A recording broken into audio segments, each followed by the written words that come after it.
জমি চাই public toilet করার জন্য, তার মধ্যে আর্ধেক 200 একর পায়খানা ট্যাঙ্ক থাকবে, 100 একর থাকবে পাবলিক টয়লেট দিয়ে পুরুষ ও মহিলাদের জন্য, আর বাদ বাকি 100 করে আমরা পার্টি অফিস করবো।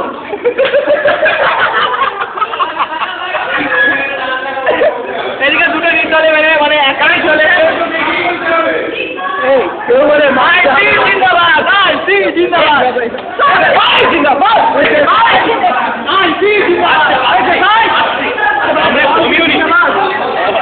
অসহযোগিতার মধ্যে দিয়ে আমাদের আত্মপ্রকাশ। আমরা হিংসার মধ্যে যাবো না, মারলে মারবে, তাদের মূলকে আমাদের জয়। বন্ধ কর কমিশন।